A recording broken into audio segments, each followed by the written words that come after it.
Hello guys, so today I'll be showcasing a project I made called strenc right here, and it's basically a string encoder and decoder. Like it takes some string and changes it to another encrypted string. Like you won't understand without the key.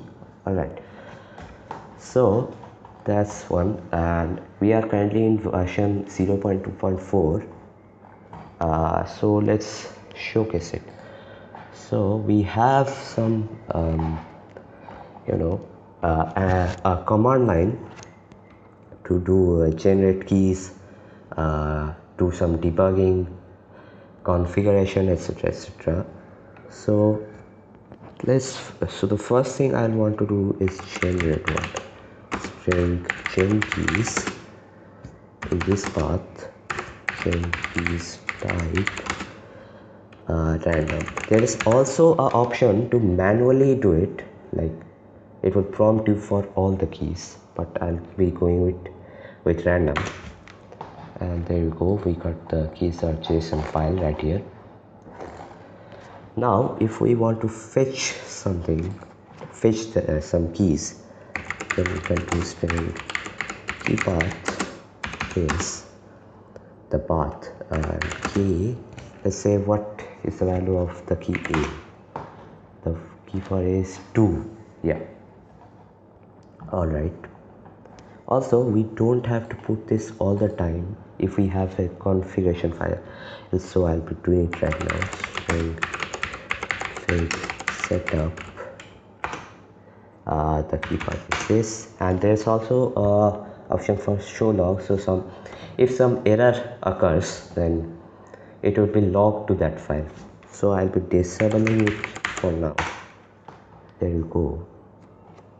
Now we can also change a key, string change A. Let's change it.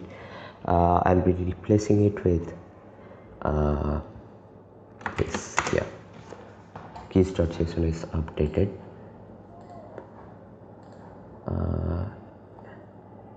Yeah, it's updated.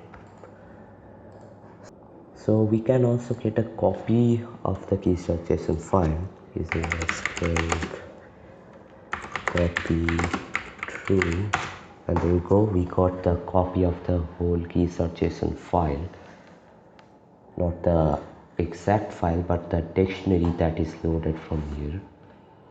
And also we can check the version here, string version show. It just prints out the string version. Alright, so now let's move on to the actual module. So I'll be creating a Python file, test. Yeah, so I'll be importing our module and string imports string.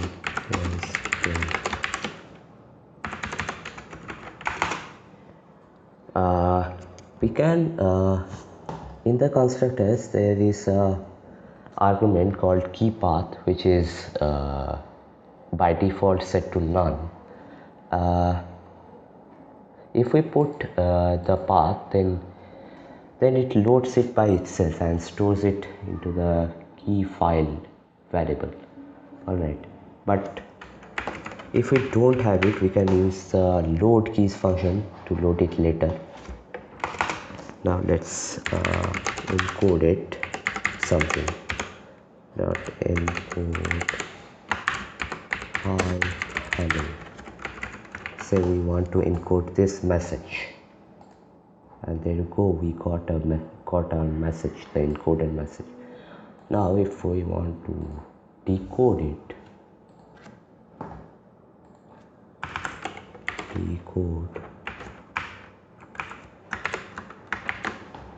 this, there you go, we got the original message.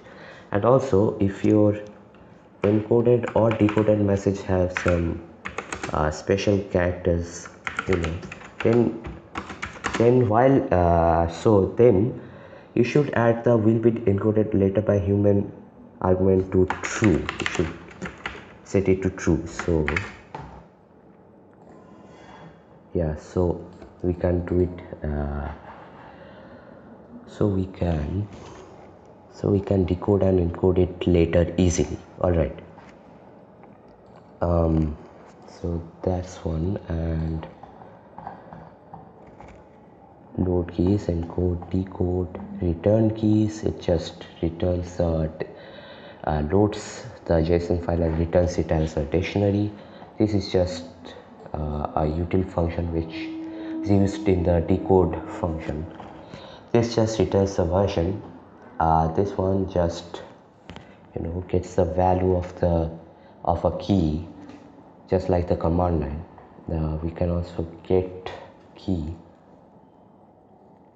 like the key, the copy function, and we can also change the key. All right. So that's it for today. Hope you guys enjoyed. See you in the next video. Bye.